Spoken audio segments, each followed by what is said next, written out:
You can't live without a man. You're a useless wife who can't do anything on your own. Don't get too comfortable. My name is Isabel. I'm a 29-year-old homemaker. I live in a multi-generational home with my husband Mark's family. Originally, Mark's grandparents lived on the first floor, and his grandmother on the second. But after she passed away and his grandfather moved to a nursing home, the second floor became vacant. My mother-in-law decided to renovate it for Mark without asking us. I had already retired, and we planned to rent an apartment and live there while I worked part-time. But mother-in-law strongly opposed this, begging Mark, "Please don't leave an old woman behind," while crying. She calls herself old, but she's only in her mid-50s. And my father-in-law is still working. Mark, who had always been bothered by his mother's meddling, initially refused to live with her. But considering his work commute and our future savings, we agreed to live there on the condition that she wouldn't interfere in our marriage. Sharing an entrance was a bit awkward, but we thought it wouldn't be a big deal since the bathroom, toilet, and kitchen were separate. We decided to make the best of it, but it turned out to be a sham. Mother-in-law came over every day, from morning till night, doing nothing but being there, and always making snide comments. Mark has a sister who lives 30 minutes away by car and claims to be a career woman. She also came over every weekend, acting arrogantly towards me and complaining with mother-in-law. Each time I told myself, I'm in customer service, and mother-in-law and Tiana are difficult customers. I had to keep reminding myself or else I'd go crazy. Eventually, Mark reached his limit and scolded mother-in-law and Tiana. Mother-in-law went silent, sniffled, and retreated to her room. And Tiana blamed only me, saying it was pitiful for her mother. Father-in-law came to check on us, but Mark said, "Just leave it, Dad. You handle Mom." Mother-in-law always acted like this. Every time Mark scolded her, she would dramatically sulk and lock herself in her room. She was waiting for Mark to say something kind, but Mark never did. This farce happened quite often. "I'm sorry. Maybe this decision was a mistake after all." Mark's support made it easier for me to endure the situation. In the neighborhood, there's a middle school student named Jake, who's related to Mark's family. He and Mark have been close for years, and recently, Mark had been tutoring him at home on weekends. Despite being scolded by Mark, mother-in-law and Tiana still tried to snoop on their study sessions. But Jake would bluntly say, "You're interrupting." During a study break, Tiana started bragging and then said, "Maybe I should start dating without being so picky." Jake flatly responded, "That's impossible because you have a bad personality." Unfazed by Tiana's irritation, he continued to put her in her place. "I'm leaving. I feel sick. I have a class to attend." Tiana stormed out shouting, "It's Spanish class," as she stomped down the stairs. Gradually, Tiana started avoiding Jake and stopped coming over. He had successfully repelled her. Later, Jake told me, "Those people used to harass my mom. They even picked on my girlfriend recently. I like Mark, but I can't stand them." I felt oddly satisfied and thanked him. Life was comfortable for a while since Mark had blocked mother-in-law and Tiana stopped visiting. But then, tragedy struck. Mark received orders for a 3-month solo assignment far away. I was devastated, but had no choice but to accept the company's decision. It can't be helped if it's a company order. I suppressed my gloom and saw Mark off with a smile. The next day, I was jolted awake by the sound of someone rushing up the stairs. Mother-in-law was standing in my bedroom, looking very self-assured. "Isabel, how long are you going to laze around?" "What?" I checked the clock. It was only 3 a.m. "Isabel, don't think you can slack off just because Mark is away. Starting today, I'll be giving you a thorough education." "What are you talking about?" Annoyed at being woken up, I resisted, and a heated argument ensued. "Come downstairs and start with our housework." Mother-in-law left, but I had no intention of complying with her unreasonable demands. As dawn broke, mother-in-law returned, this time with Tiana. You think you can defy us? You've been too comfortable because Mark was here. But now it's just you, Isabel. And that bratty kid won't be coming either. You married into this family, so you have no choice but to obey us.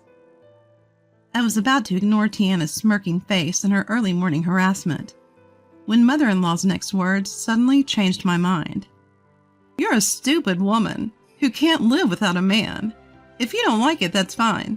I'll spread the word that you're a useless wife who can't do anything on her own. Those words fueled my competitive spirit. Fine, let's see if I can go 3 months without a single complaint from you.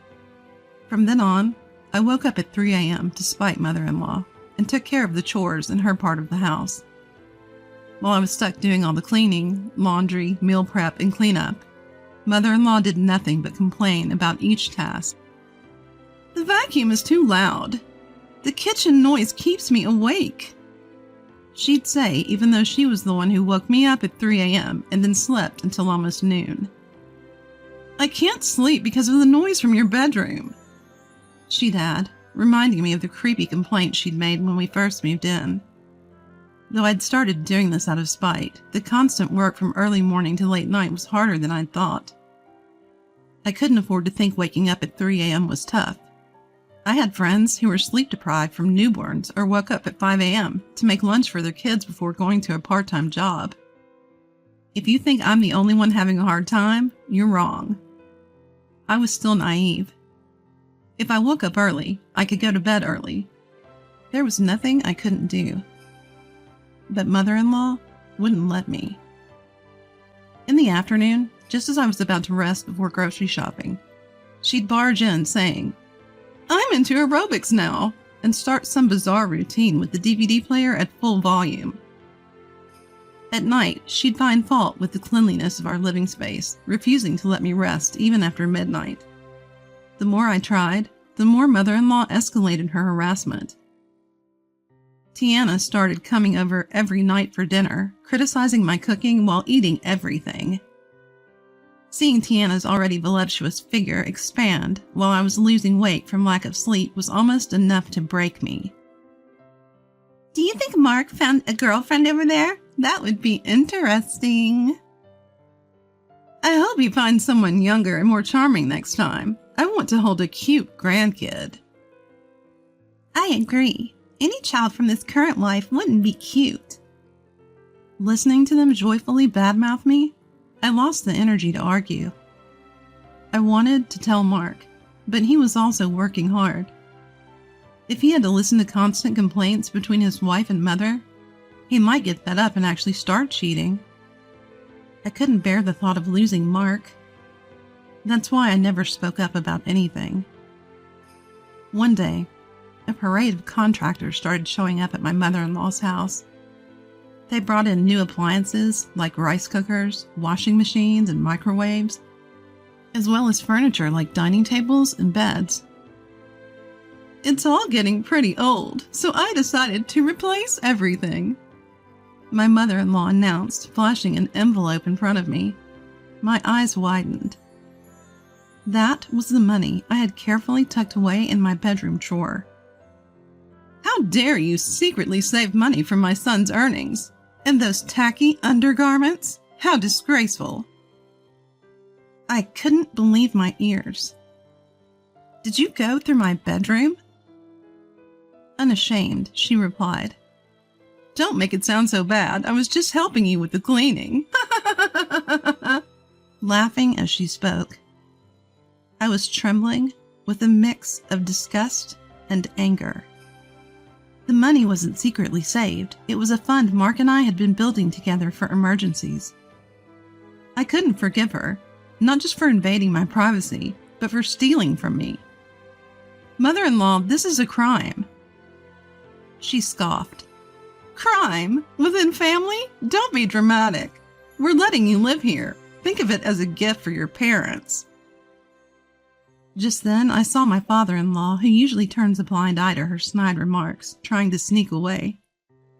Our eyes met, and he mumbled something under his breath as he left. My mother-in-law looked at me triumphantly. Oh, by the way, next week is our wedding anniversary. We've invited some relatives, about 15 people. It'll be fun. Isabel, make sure you entertain them well so I don't get embarrassed. I was so frustrated that I ran upstairs and cried where no one could hear me. Am I really as useless as my mother-in-law and Tiana say? Unable to do anything on my own? I blamed myself for a moment, but after crying for a while, I found my own stubbornness ridiculous. Why am I crying over what these people say? That's when I decided to take refuge at my parents' house until Mark returned. When I told Mark, he scolded me for keeping silent for so long. He also apologized to me repeatedly. When I told him I planned to move out the next day, Mark made a suggestion, and I immediately decided to act on it. The next morning, I started by apologizing to my mother-in-law. While my mother-in-law gloated and made snide remarks, I calmly went about my chores. When she took her afternoon nap, I contacted the relatives we'd invited. I then gifted my in-laws a 3-day, 2-night trip voucher saying it was from Mark. Mark will be back for the celebration. You can relax until the day, and we'll have everything ready for a grand celebration when you return. My mother-in-law was thrilled, flipping through the travel brochure. Tiana, realizing she'd be alone with me, decided not to visit during that time. This allowed me to prepare in peace. Once my in-laws left for their trip, the movers arrived and efficiently cleared out their belongings. Around that time, Jake and Katie happened to pass by the house. We exchanged nods, and Katie and I shared a knowing smile. After all the work was done, I booked a room in a business hotel and called Mark, who said he was on his way. I couldn't wait for him to get back. That evening, both our phones started buzzing with calls from my mother-in-law. After ignoring several, I finally took a deep breath and answered. What is the meaning of this? Explain yourself. Ignoring her shrill voice, I calmly said, We'll be right there, and hung up. Mark and I nodded to each other, held hands, and headed to my in-law's house. As soon as she saw me, my mother-in-law lunged at me, but Mark held her back as we entered. The living room was barren, not even a table or TV, and all the relatives were there. What is this? You're making me look bad. What have you done on such an important day? Nobody was upstairs, Mark. This woman did something terrible while we were gone. Leave her now. My mother-in-law and Tiana were screaming, ignoring the relatives, while my father-in-law just stood there silently. This was a decision made by both Isabel and me. We're not coming back here, Mark declared. My mother-in-law lunged at me again. Isabel, you've corrupted my son, you thief, taking our stuff. Mark restrained her, but as she tried to lunge at me again, I calmly said, Thief? Who's the real thief here? That was money Mark and I had saved. You rummaged through our home and used that stolen money? If you have anything to say, we can file a police report for theft and you can explain yourself there. Then, Ellie muttered, Wow, stealing money, that's low. Mother-in-law quickly turned toward the voice and blurted out, No, you've got it all wrong. My daughter-in-law gave that to me. She's just trying to set me up. Exactly. Who harasses their mother-in-law on such an important celebration? It's obvious who's lying here. But no one reacted, and an awkward silence filled the room. Isabel, apologize right now. You've ruined an important celebration. Apologize deeply in front of everyone. As mother-in-law grabbed my head and tried to force me to kneel, Katie spoke up. I think there's a misunderstanding. We're not here to celebrate an anniversary. Mother-in-law froze at those words. What? What are you talking about? As Tiana glared at Katie, Tilda, who was standing nearby, said with a smile, We're actually here to celebrate Mark and his wife moving out, or rather escaping. Why would we celebrate an anniversary for someone who gathered us all here just to harass Isabel?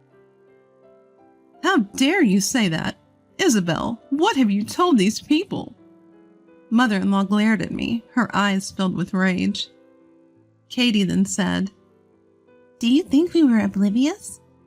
The whole neighborhood sees Isabel working hard from early morning, and you and Tiana have been, let's say, quite helpful to me as well. It's easy to imagine what you've done to Isabel. Everyone here has their own experiences with you and Tiana. The other relatives nodded in agreement. What?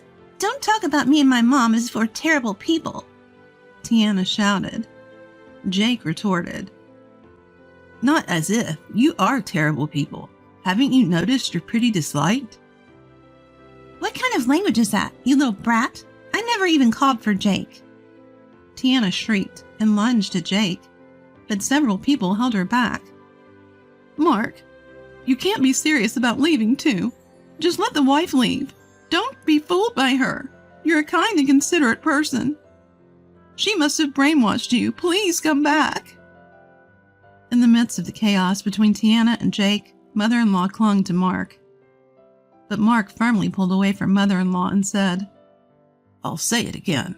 Don't ever come back here. While looking her straight in the eyes. Mother-in-law then exclaimed, How cruel! How cruel! And ran into the bedroom, covering her face with both hands. As the door slammed shut, we heard mother-in-law scream,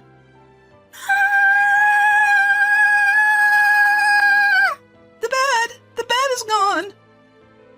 I told mother-in-law, who wasn't shedding a tear, that's because they reclaimed what you bought with stolen money. I couldn't help but be amazed as I said it. To mother-in-law, who was standing there with her mouth agape, I said, This is my anniversary gift to you. I handed mother-in-law the anniversary gift and said, Please open it. Mother-in-law tore open the gift and yelled, What is this? It's a boomerang. You know, what goes around comes around. Bad words and deeds always come back at you. Always. I smiled at mother-in-law as I said this.